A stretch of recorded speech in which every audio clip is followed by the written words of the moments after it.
जय अम्बे गौरी। अरे भोला, रुक बेटा, ले ये माता रानी का प्रसाद खा के जा। ले, हाथ आगे कर। ओहो माँ, पहले ही देर हो रही है, लाओ जल्दी। जल्दी का काम शैतान का होता है बेटा, आराम से जा। आराम से तो बस आप ही रह सकती हो माँ जी, ये आराम से बैठ गए तो घर कैसे चलेगा। जाओ जी, जल्दी जाओ आप। माँ जी के पास तो कोई काम है नहीं, सारा दिन माता रानी के सामने घंटी बजाने के सिवाय। भोला अपने खेत के लिए निकल जाता है। ना तो उसने मीना को उसके व्यवहार के लिए टोका और ना ही मंगला उसे कुछ कह सकी। दरअसल मंगला की बहू मीना बहुत ही तेज तर्रार थी, साथ ही लालची और मतलबी भी। वो मंगला से कभी भी सीधे मुंह बात नहीं करती थी। भोला भी उसी के रंग में रंग चुका था। दूसरी तरफ मंगला सारा दिन बस मां दुर्गा की भक्ति में ही लीन रहती थी। उसे दुनियादारी से कोई मतलब ही नहीं था। ना उसे मीना से कोई उम्मीद थी और ना ही भोला से। उसे तो बस अपनी माता रानी का साथ ही चाहिए था जो उसके पास था। माते, ये मंगला आपकी परम भक्त है, लेकिन इसकी ये बहू इसे कितना प्रताड़ित करती है। ना तो उसे ठीक से खाने को देती है और ना ही पहनने को। इसका बेटा भी इसकी परवाह नहीं करता। माते, आपको नहीं लगता कि मंगला को आपकी मदद की आवश्यकता है? शेरा, आवश्यकता तो हर मनुष्य को हर समय होती है, लेकिन उसे पूरा कैसे करना है ये तो मनुष्य के अपने हाथ में ही होता है। विधि के विधान में सभी का भाग्य लिखित है। थोड़ा धीरज रखो। जैसे मंगला के मन में मां दुर्गा बसी हुई थी, ठीक वैसे ही मां दुर्गा भी मंगला से बहुत प्रेम करती थी। लेकिन फिर भी अभी मंगला को बहुत कुछ सहना था। मीना बेटी, कल से नवरात्रे शुरू हो रहे हैं, तो माता रानी की पूजा का सामान चाहिए था और मेरे व्रत भी होंगे तो। माँ जी, देखिए, आपको व्रत रखने हैं तो शौक से रखिए, लेकिन एक बात साफ साफ सुन लीजिए, आपके लिए फल मेवा और ये पूजा का इतना महंगा सामान लाने के लिए पैसे नहीं है हमारे पास। सब कुछ तो आपके सामने ही है। पता नहीं फिर भी आपको कुछ दिखता क्यों नहीं।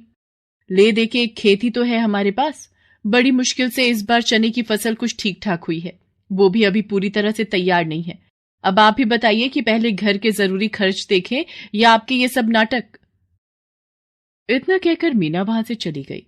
मंगला ने बड़ी उम्मीद भरी नजरों से भोला की तरफ देखा, लेकिन भोला ने भी उसकी उम्मीदों को पल भर में तोड़ दिया। माँ, मीना ठीक ही तो कह रही है। वैसे भी तुम्हारा हर दिन तो माता रानी के नाम से ही शुरू होता है और उन्हीं के नाम के साथ खत्म भी होता है। तो फिर ये नवरात्रि पर व्रत रखने से क्या खास हो जाएगा? खामखा तुम्हारी तबीयत बिगड़ जाएगी और फिर डॉक्टर की फीस और दवाइयों पर फालतू खर्च, ये सब बड़ा भारी पड़ जाएगा माँ। मंगला फिर कुछ न कह सकी, लेकिन वो उदास जरूर थी। उसने तो सोचा था कि इस नवरात्रि पर वो माता रानी का नया मंदिर बनवाएगी, लेकिन यहां तो पूजा का सामान ही नहीं आ पा रहा था। वो उदास होकर माता रानी के सामने गई और हाथ जोड़कर बोली, मां, मेरे बच्चों को क्षमा करना। ये नादान है, पर मैं जानती हूं कि आप अपने इस भक्त की मदद जरूर करेंगी। इतना कहकर मंगला रोने लगी। दूसरी तरफ मीना के दिमाग में नई खिचड़ी पकने लगी थी। सुनो जी, मैं क्या बोल रही थी, अपने खेत की फसल बस तैयार ही होने वाली है, तो किसी को तो उसकी रखवाली करनी ही होगी। हाँ, तो मैं रहता तो हूं सारा दिन खेत में। देखा, भूल गए ना, कल हम दोनों को मेरे मायके चलना है पूरे 1 हफ्ते के लिए। मेरे इकलौते भाई की शादी है, तो जब आप यहां नहीं रहेंगे तो खेत का ख्याल कौन रखेगा? हाँ, ये तो मुश्किल हो गई। ऐसा करते हैं, तुम अकेली चली जाओ शादी में, मैं रुक जाता हूं यहीं। अरे ना ना, आप नहीं चलोगे तो अच्छा लगेगा क्या? और वैसे भी मैंने शादी के लिए सारी तैयारियां कर ली हैं। आपके लिए और अपने लिए नए कपड़े भी खरीद लिए हैं। ये देखिए, शादी की हर रस्म के लिए अलग अलग कपड़े खरीदे हैं मैंने, तो शादी में तो जाना ही है हम दोनों को। तो फिर खेत खेत को कौन देखेगा? माँ जी है ना, वो रखवाली कर लेंगी खेत की। माँ? लेकिन वो कैसे? वो सारा दिन खेत पर करेंगी क्या? वही जो यहाँ घर पर करती हैं। खेत के कोने में जो एक छप्पर है, वही सारा इंतजाम कर देंगे। उनकी माता रानी की मूर्ति भी ले जाकर रख देंगे वहीं पर। वैसे भी माँ जी के नवरात्रि के व्रत चल रहे हैं, तो उनके खाने पीने की चिंता तो है नहीं। जैसे यहाँ रहने वाली थी, वैसे ही वहां रह लेंगी। साथ में खेत की रखवाली भी हो जाएगी। लेकिन क्या क्या ये ठीक रहेगा? बिल्कुल ठीक रहेगा जी। अब तुम ज्यादा मत सोचो, हमें कल ही निकलना है, तो ऐसा करो, आज शाम को ही माँ जी को जाकर वहां छोड़ाओ। भोला एक बार भी मंगला से उसकी मर्जी पूछता तक नहीं और उसे उसके सामान के साथ खेत में छोड़ आता है। अच्छा माँ, चलता हूं। तुम आराम से रहना और हम 1 हफ्ते में लौट आएंगे, ठीक है? हाँ बेटा, अ, तू मेरी चिंता मत कर। जा, आराम से जाना और बहू का भी ख्याल रखना। मंगला जानती थी कि अब उसे अपनी आगे की जिंदगी उसी छप्पर के नीचे बितानी थी, क्योंकि वो मीना के लिए सिर्फ एक बोझ थी जिसे उसने खेत की रखवाली के बहाने उतार दिया था। इस सब के बाद भी मंगला दुखी नहीं थी, क्योंकि उसकी माता रानी तो अब भी उसके साथ ही थी। शेरा, कितने दिन हो गए धरती पर विचरण किए हुए, चलो आज चलते हैं। माँ दुर्गा की बात मानकर उनका शेर अपना रूप बदलकर एक बालक का रूप धारण कर लेता है और माँ दुर्गा स्वयं उसकी माता का स्वरूप लेकर धरती पर आती है। वो शेरा के साथ मंगला के गांव में ही आती हैं। चलते चलते वे दोनों भोला के खेत के पास रुकते हैं, जहां मंगला अपने छप्पर के नीचे माँ दुर्गा की भक्ति में लीन थी। माते, ये तो मंगला है। इतनी तेज धूप में ये यहां क्या कर रही है? हाँ शेरा, ये मंगला ही है। इसे इसके बेटे बहू ने यहाँ बेसहारा छोड़ दिया है।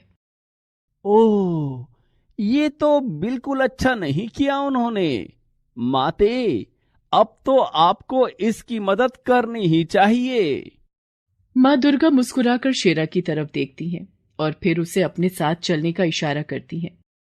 वे दोनों सीधे मंगला के पास पहुंचते हैं। फिर माँ दुर्गा मंगला से कहती हैं, माता जी प्रणाम। मेरा नाम दुर्गा है और ये मेरा बेटा है। इसे बहुत भूख लगी है। हमारा घर यहाँ से काफी दूर है। पहुंचते पहुंचते शाम हो जाएगी। अगर आपकी आज्ञा हो तो क्या हम आपके खेत से कुछ चने ले सकते हैं? बस मेरे बच्चे का पेट भर जाए, इतने ही लेंगे। आपकी बड़ी कृपा होगी। नहीं, तुम नहीं ले सकते। क्या कहा? हम नहीं ले सकते? लेकिन लेकिन मुझे बहुत भूख लगी है। बस थोड़े से दे दीजिए ना। बेटा, कच्चे चने ले भी लोगे तो भला उन्हें खाओगे कैसे? तुम दोनों यहीं रुको, मैं खुद जाकर चने लाती हूँ और फिर अपने चूल्हे पर उन्हें भूनकर तुम्हें देती हूँ। फिर देखना क्या स्वाद आता है। मंगला उन दोनों को वहीं बिठाकर खुद चने लेने के लिए खेत में चली जाती है और अपनी झोली में ढेर सारे चने लेकर वापस लौटती है।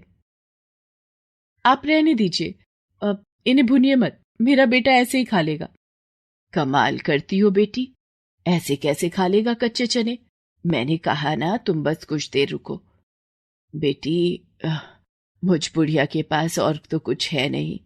बस जो कर सकती हूँ वो तो करने दो, मुझे अच्छा लगेगा।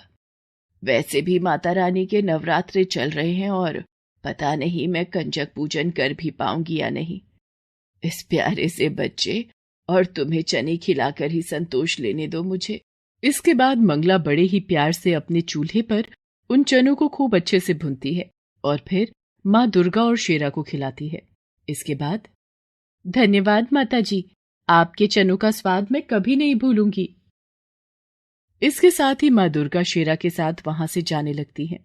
तभी शेरा उनसे कहता है, माता, मैं जानता हूं कि ये सब मंगला की एक परीक्षा थी और जहां तक मैं समझता हूं मंगला इस परीक्षा में खरी भी उतरी है, तो क्या उसे कोई इनाम नहीं मिलना चाहिए? माँ दुर्गा एक बार फिर शेरा की तरफ देखकर मुस्कुराती हैं और फिर वो मंगला की तरफ अपना हाथ उठाती हैं। उनके आशीर्वाद से निकले प्रकाश से मंगला पूरी की पूरी सोने की बन जाती है। हालांकि वो एक मूर्ति नहीं थी, लेकिन अब सोने की एक चलती फिरती इंसान थी। और सबसे खास बात तो ये थी कि खुद मंगला को इस बात का एहसास नहीं था। इसके बाद मंगला को जिस किसी ने भी देखा वो अचंभे में पड़ गया। अब तो सारा गांव ही मंगला को अपने साथ रखने को तैयार था, यहां तक कि मीना भी। माँ जी, चलिए घर चलिए हमारे साथ, अब आपको यहाँ रहने की कोई जरूरत नहीं। मैं आपकी खूब सेवा करूंगी। नहीं बहू, तुम्हें परेशान होने की जरूरत नहीं है, अब तो पूरा गांव मुझे रखने को तैयार है। अरे ऐसे कैसे, आप किसी के भी साथ चली जाएंगी? माँ जी, हम आपके सगे हैं, हमसे ज्यादा प्यार आपको कौन करेगा भला? और वैसे भी माँ जी, सबको आपसे बस सोना चाहिए, आपकी तो यहाँ किसी को नहीं पड़ी। हाँ बहू, तुम्हारी ये बात तो बिल्कुल सच है, इसीलिए मैंने तय किया है कि मैं किसी के साथ नहीं जाऊंगी, अपनी माता रानी के साथ यहीं रहूंगी हमेशा। नहीं माँ जी, मैंने कहा ना, आप मेरे साथ चलिए, अपने घर चलिए, हम आपके लिए माता रानी का बहुत बड़ा मंदिर बनवा कर देंगे। आप सारा दिन माता रानी की पूजा करना, और अब से हर नवरात्रि हम माता रानी के नाम से जागरण भी करवाएंगे। नहीं बहू, अब इस सब की जरूरत नहीं है। इतना कहकर मंगला माता रानी के चरणों में अपना सिर रखती है और अगले ही क्षण वो अपने